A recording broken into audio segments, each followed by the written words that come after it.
morning, dear aspirant. To start with today's news, the global struggle for a pandemic treaty.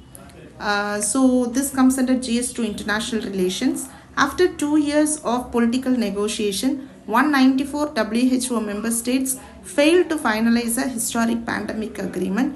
It is an international treaty designed to fortify global pandemic preparedness and implement mechanism for prevention of the same and reduce unconsciously inequities. So WHO was established in 1948 and which is a specialized agency of UN that connects nation partners and people to promote health.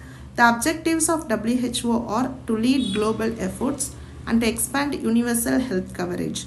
Focus on the areas of disease prevention, control and elimination.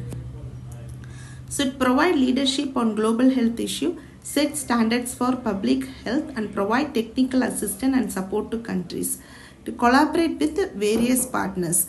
WHO currently has 194 member states.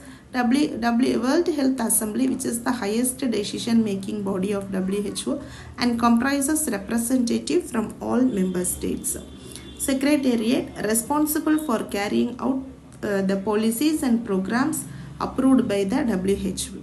Director General heads the WHO and is supported by a senior management team. And regional office, it has 6 regional offices: Africa, the Americas, Southeast Asia, Europe, Eastern Mediterranean and Western Pacific. WHO meets annually to set policies, approve the budget and elect the Director General. WHO gets its funding from 2 main sources.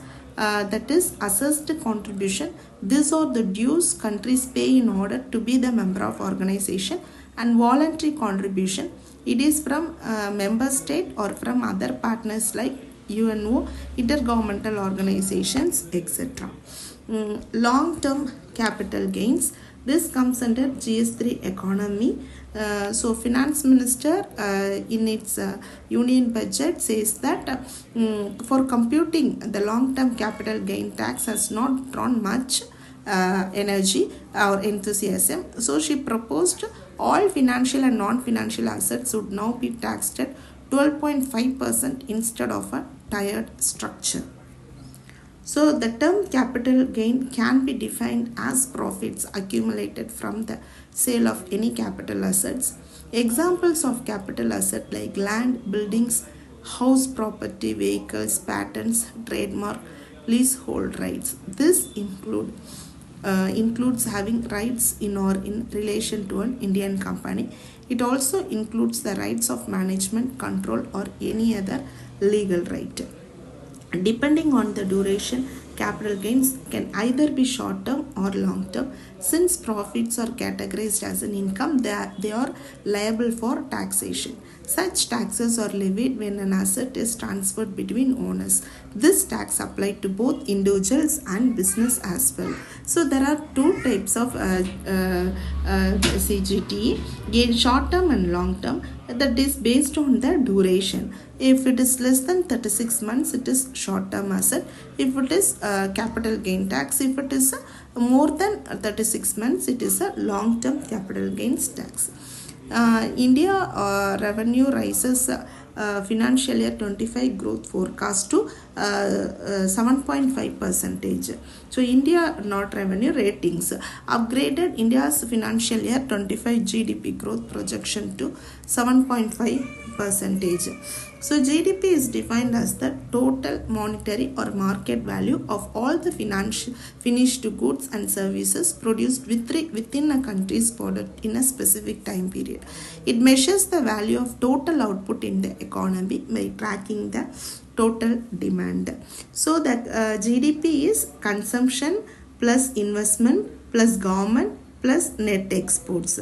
Consumption is consumption demand from the private individual, that is private final consumption expenditure. Investment is the private sector business, the demand generated from private sector business.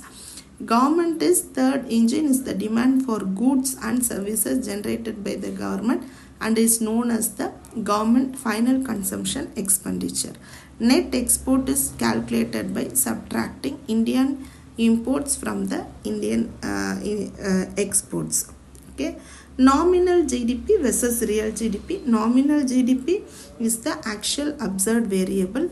Real GDP is actually nominal GDP minus inflation rate. Inflation is something where the value of the currency. Value means it is valued based on the dollar. See, for example, 1 rupee equal to how much dollar? That is called value of the currency. Okay, thank you. Have a great day.